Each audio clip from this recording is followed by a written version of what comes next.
Hello everybody and welcome to my new Let's Look At. Today we're going to be looking at South Park, The Fractured But Whole. Yes, I could have worded that probably funnier, but anyway. If you ever played The Stick of Truth, you're probably wondering, is this game any good enough to actually follow it? There is a big difference in combat from the previous game, which I'll be going into here, but before we do, there's a lot of differences that we need to go over, though I'll try and summarize it as best I can. Now in this game, you're not just one class. This is a bit of a spoiler, I guess, but it's kind of a gameplay feature, so yeah, if you don't like it. Right now, I'm at Tri-Class. I can have 3 classes. For those, I've chosen Brutalist, which is kind of a melee guy. You know, warrior, kind of, whatever. A Psychic, which, well, thinking back on it, probably wasn't the best thing, but it looked cool at the time, so I said, screw it, I'll try it. And you can, choose whatever one of these skills you have from any one of these. I'm also an Assassin. So, the way combat works, as you can no doubt tell, is very different from Stick of Truth. Whereas Stick of Truth was more like Super Mario RPG, this one is more like Final Fantasy Tactics. Actually, that's pretty good. Yeah, it's kind of like a smaller scope Final Fantasy Tactics. It's like a strategy game. RPG strategy as opposed to pure RPG. Where you have to move around, use different moves that have different ranges, and heals, and yeah, it's a totally different ballgame. But yeah, you can have 3 different classes, mix and match your moves. I think you can only have 4 moves at once, so you get to choose what you have. Meanwhile, like, obviously I have, or I can hit things in pretty much anywhere on the map if I'm anywhere near close, and a ranged execute, where this is like your ultimate bar. When your ultimate bar fills up, you get to use your superhero move, which usually does a crap load of damage. So, now that that's done, of course, costume. You can kind of just change the way you look. That's just the default, I think, like one of the Uplay ones. It's not very original. I don't really care. I think it looks pretty good. Another big thing is crafting. Crafting is a somewhat large, at this point in the game anyway, portion of the game. And, well, this game seems to be quite a bit longer than Stick of Truth. I like that personally, because I play Stick of Truth through probably no joke over 10 times. So I look forward to doing all this again. Now, the way you get stronger as opposed to having strap-ons, I know it's a funny term, and, equipment patches, you don't really have that so much this time. This time, you have artifacts. You unlock different slots. I think you start with like 1, maybe, I don't remember now. And you can obviously craft these. You can find them in the open world. You can, beat a boss. I think you might get one every now and then. I don't remember, but these are the way you get stronger. The higher level you get, the more on the slots you unlock. As you see, it unlocked at rank 7, I'm only rank 6. Excuse me, might is kind of like how much damage you do with your attacks from what I can gather, and how much damage your teammates do. Oh yeah, you have teammates in this. Not just 1, you can have up to 3. Excuse me, they all have different moves, as you can see on the bottom. Some of them are more toward brains, some of them are really not. These indicate how much damage they do with their different things. Like, obviously, Mosquito has no brains because he doesn't have any, mind attacks. So why would he need it? You can change these on the fly. Some bosses battles, you're kind of locked into who you can take in. So it's kind of like a puzzle battle at that point. I don't like that, but, story purposes, whatever. It's fine. Some of these people can heal, even though they might not look like it. But yeah, it's a pretty big overhaul. I like it. I'm going to try and find a random encounter, though, so we can actually see it in, person. Because I spent enough time yammering on about the intricacies. They also added a new combat system mechanic that God, I feel like I've been waiting 3 years for really gives you a big advantage, but it's kind of hard to stay highbrow and still bring it up.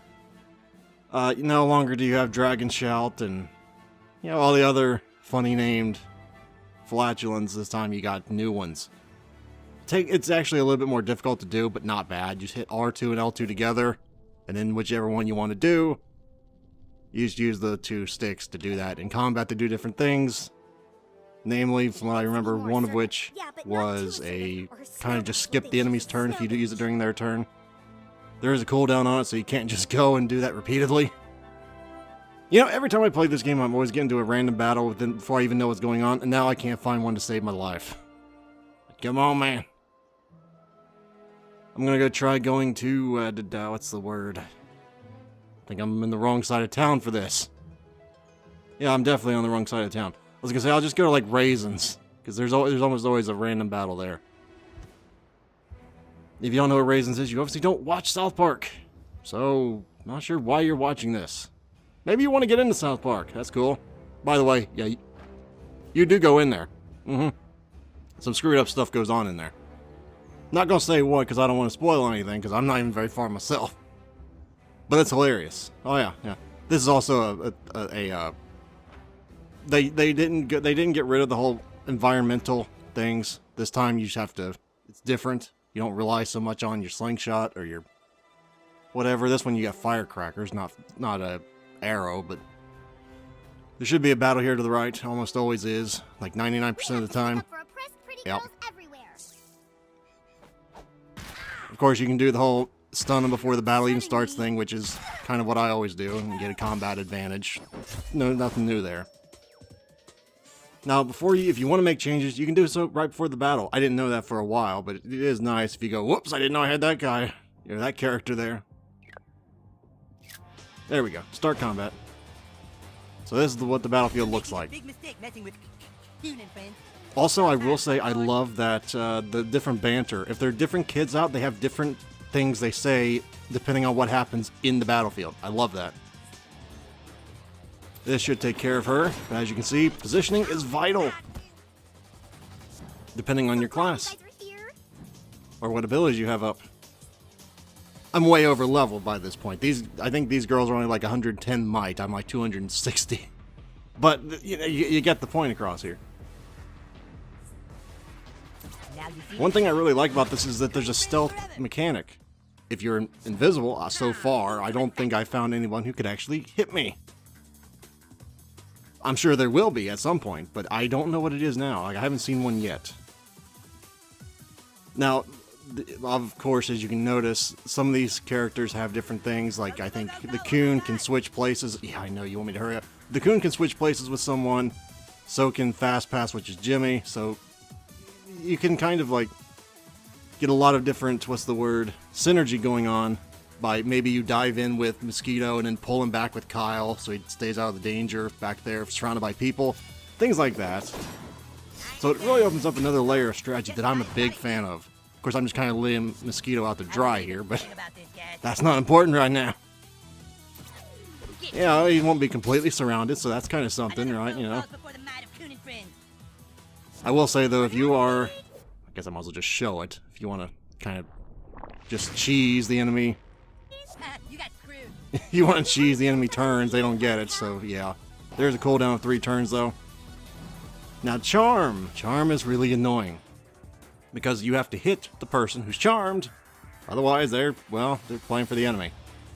Usually it seems like a waste of a turn, but, My tooth-like mouth parts are agape and amazing. yeah. It's also usually recommended not to try and do the perfect attack because it does more damage. But hell, if you want to, I guess you can. Wow, she has a lot of health. Like, a lot of health. But, I mean, also he can heal.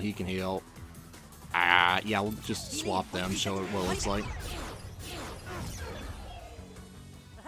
So yeah, this is basically the combat system. This is the meat and potatoes. I'm not going to spoil any of the story because it's great. Now, the thing at the top, you might notice after I get hit, a little bar comes up with the X.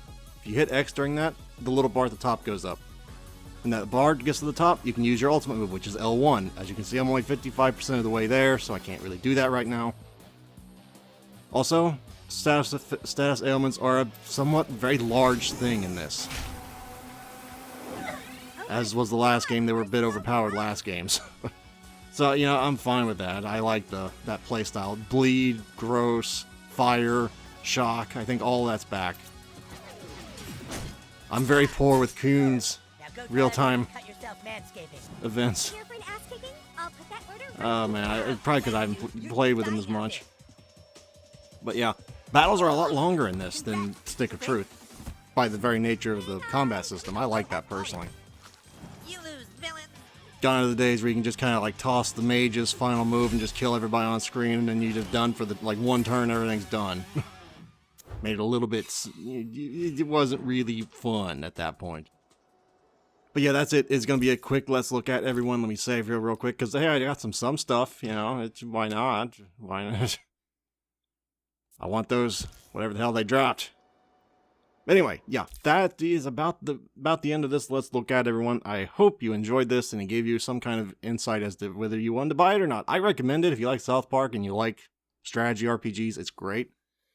I also recommend if you haven't played the first one, go buy that. It is a great game, The Stick of Truth. Again, if you have a thin skin, you're not going to have a fun time because this game makes fun of everybody.